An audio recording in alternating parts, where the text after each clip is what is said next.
Dans le but de barrer la route à la propagation grandissante du Covid-19, le gouvernement camerounais et les autorités sanitaires ont instruit 13 mesures barrières, parmi lesquelles se laver les mains avec de l'eau coulante et du savon, éviter de se toucher le visage, éviter tout contact physique et le confinement qui, au regard des faits sur le terrain, n'est pas respecté. Dans ce micro-trottoir, nous essayerons d'avoir les raisons des uns et des autres. Par rapport au Covid-19, les commerçants du marché de la cité ne peuvent pas rester chez eux parce qu'ils ont de nombreux enfants à élever. Une seule journée à la maison, c'est comme si on avait passé un an parce qu'on vit au quotidien. C'est le fait de vendre au quotidien qu'on peut nourrir nos enfants. Les mesures, par rapport aux mesures que nous pouvons prendre pour nous protéger et protéger nos clients, nous n'en avons pas. Rien. Parce que Covid-19 n'est pas encore ici chez nous. On vient au marché parce que c'est après le marché qu'on fait le marché, on peut nourrir les enfants. Nous aussi, on mange. On a de quoi manger, on n'a rien à manger. Et on se protège en lavant nos mains, en mettant les mouches, les couvre-nez. Donc, nous-mêmes, on sait qu'il y a un virus dehors qui se promène. Je ne reste pas à la maison parce que nous, les commerçants, nous vivons du jour au jour. Donc, je ne peux pas rester à la maison parce que quand je viens au marché, c'est après le marché que je cherche de quoi manger. Bon.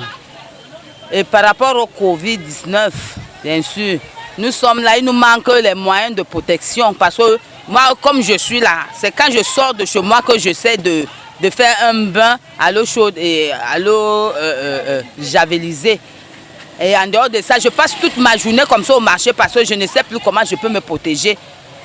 On a un manque de tout, on n'a pas de protège-nez, on n'a pas de désinfectant, on n'a pas de gants, rien. Donc, tout à l'heure, quelqu'un venait de passer avec des cache-nez là. Il nous revend à 500. Donc si j'achète 500 francs aujourd'hui, demain 500 francs, ça va, en un mois, je vais me retrouver à 15 000 francs de cache-nez, sans compter les désinfectants et autres. Donc nous sommes comme ça, nous sommes seulement là, nous attendons que vous nous portez de l'aide. Vous nous apportez de l'aide, mes enfants. Coronavirus, nous qui venons au marché, on vient malgré. Parce qu'on souffre trop. On n'a pas ce à manger chez nous. On est comme moi, je suis une veuve qui n'a personne. Donc je viens au marché. Je n'ai même pas de quoi me protéger. Je lave seulement mes mains avec le savon. On va le cache au nez. Cache au nez 2 heures du temps. Je vais en acheter combien pour me protéger toute une journée? Vraiment, on demande l'aide. On est en train de souffrir. On est en train de gémir. On veut l'aide. On veut l'aide. On veut l'aide. Si on ne vient pas au marché, moi si on ne vient pas au marché, je ne peux pas manger. Il faut que je vienne, je vends. Je rentre avec le riz pour mes enfants. Si je n'arrive pas à vendre, je vais vivre comment? Je vais vivre comment? Pardon, on vous en prie de venir à nos aides, s'il vous plaît. Dans certains pays, comme je suis en train de voir, on dit que tu ne sors pas. Mais ils ont pris les mesures de disposition pour ça. Le gouvernement camerounais ne fait rien pour ça. Ils ne font rien pour nous. Oui, ils nous ont oubliés. Tout ce qu'ils sont en train de faire, ils nous mettent de l'eau en route. Ils pensent que c'est ça qu'on va manger dans nos familles. Donc, qu'ils nous laissent ces histoires-là. Ouais. Ils ont dit qu'on ne bâche plus. Ils ont pris les mesures de disposition pour dire qu'on ne bâche plus. Ils se lèvent un matin, ils disent aux gens, même quand on bâchait, on ne s'en sort pas. C'est maintenant qu'on ne doit pas bâcher qu'on va s'en sortir. Donc, laissez-nous ces histoires-là. Ils sont en train de nous embrouiller. Dieu me garde. Je n'ai pas besoin qu'on me dise que pas te laver les mains, pas faire ceci. Donc, je m'en fous de ça. Oui, parce que vraiment, d'abord, il nous a laissé déjà, nous déjà, on nous a déjà exposés à la mort. Donc, nous on continue seulement. C'est Dieu qui nous garde. Ouais. On a demandé les mecs le mandatum, c'est ça qu'il y a mis au nez là. Le mandatum, il y a mis au nez. Que c'est contre la chaleur, que le virus ne peut pas pénétrer. Pour le cache-nez, il n'y a pas assez de moyens. On demande qu'un cache-nez, c'est quoi le temps que tout change. Je n'ai pas moi assez de moyens pour cache-nez. Aujourd'hui, j'étais à Niara, j'ai battu mes 2 clients. Avant le baba, le policier dit que dans le mois 2000, j'ai pris des clients à 400. Et mon frère, prends des 500, tu vas te juger, tu donnes 500 à un officier de police. Il m'arrête, il m'a fouillé. J'ai payé 1500 pour quitter ma moto. Les 2 clients étaient partis. Et c'est anormal. On demande au policier de décharger le client et non prendre l'argent au benzineur. Nous n'avons rien comme argent. Ils ont un salaire. Le benzineur, c'est un survoteur. Il pleut sur nous, il fait chaud sur nous. On n'avait pas à s'en sortir.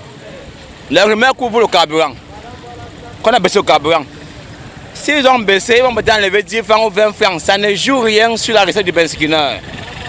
Je reviens peut-être au taximan, nous sommes les collègues. On demande 2 personnes derrière, 1 personne devant, mais c'est anormal. Vraiment, mes chers Camerounais, essayez de revoir le problème du bâtiment. Le client ne paye pas bien. Chers Camerounais, nous, on sort tous les jours pour de quoi vivre. Si on ne sort pas, on ne peut pas chercher de quoi manger. Si ma boutique est fermée ou mon comptoir est fermé, ma famille ne peut pas manger. Et quand je sors comme ça, là, pour vendre un peu, c'est difficile, le devoir est devenu dur. Il y a plus de commerçants, plus que des acheteurs. Et nous, on sort comme ça là, tous les jours, de jour en jour. Le jour que Dieu te donne ce qu'il peut donner, tu viens, tu nourris un peu ta famille. Et quand nous fermons à 16h, 16h c'est l'heure parfois que nous on peut un peu vendre.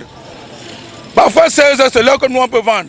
Et il y a les heures creuses, tu peux faire 3 heures du temps, tu ne vends pas. Même 4 heures du temps, tu ne vends pas. Les petites cotisations que nous on fait, on arrive à jouer debout à la fois. Vous savez, debout. Et la famille à la maison, ça ne va pas. Et quand les enfants restent à la maison, ils mangent encore plus quand ils sont à l'école.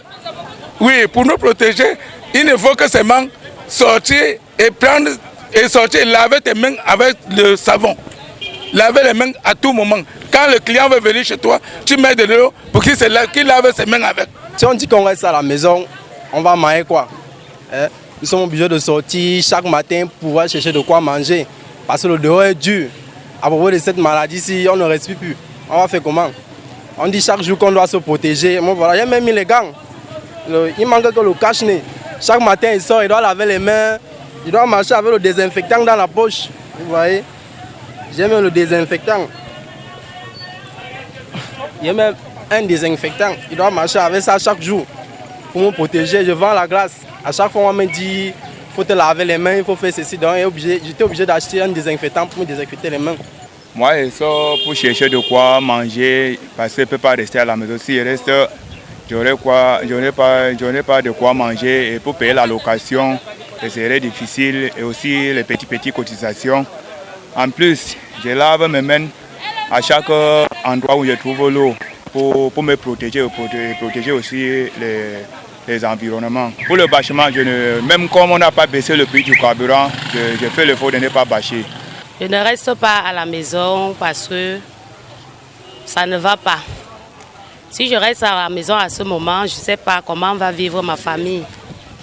Parce que si on reste à la maison, ça ne sera plus Corona qui va nous tuer, c'est la famine qui va nous tuer.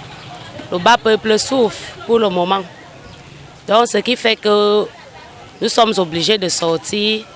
Et pour sortir, on achète les produits pour désinfecter nos mains, pour nos clients, nous les vendeuses, parce que je vends des beignets. Pour que mes clients soient à l'aise, il faut que j'achète un désinfectant pour déposer, comme vous le voyez.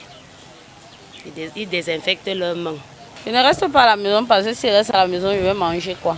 Si le gouvernement pouvait investir, comme dans d'autres pays, on a débloqué des fonds pour aider les gens par rapport à la maladie qui est dehors. Mais si on reste au Cameroun, nous, on n'a personne, on ne peut pas prendre soin de nous. Donc je ne peux pas rester à la maison, parce que si je reste à la maison, je ne sais pas ce que mes enfants vont manger, parce que je vis le jour le jour. Je lave les mains avec de l'eau de Javel. Déjà, du simple fait qu'on ne peut pas s'en sortir en restant à la maison, ce que je fais déjà, c'est que je sors, je m'assure que mon environnement est propre, je désinfecte les poignées de l'entrée et je veille à ce que mon désinfectant, chaque client qui entre se désinfecte d'abord les mains avant toute chose. Et étant donné que je suis au salon, donc je suis constamment en train de laver les mains et de discuter avec le client d'une certaine façon à ce qu'on ne soit pas directement en face et de façon rapprochée. En effet, nous vivons une période difficile et il va également question de la prise de conscience. Et comme il est recommandé toujours par la voie médiatique, on nous enseigne, on nous renseigne, on ne fait que répéter de la manière dont chacun doit se comporter, de manière responsable et consciente. Nous ne pouvons pas nous empêcher de sortir et vaquer à nos occupations. Il suffit seulement de prendre toutes les dispositions possibles, d'écouter les conseils venant des techniciens qui sont en même de nous renseigner du comportement à tenir. Oui, sauf seulement, il y a certains Camerounais qui n'obéissent pas aux recommandations. Pour la plupart, ne sont pas aussi convaincus que cette maladie existe, alors que la maladie existe bel et bien. Pour ceux qui suivent l'actualité, sur le plan national et international, l'heure est grave, très grave même. Quelles mesures de protection avez-vous opté? Et comme je disais tantôt, nous suivons les recommandations qui nous sont souvent données de manière fréquente et constante à la radio, à la télévision, au sein même de la famille. Et chacun des responsables au niveau de sa famille doit être conscient, gérer à la lettre et en l'application de ces différentes recommandations pour protéger ne rien que sa famille dans sa concession. C'est un peu dans ce sens-là.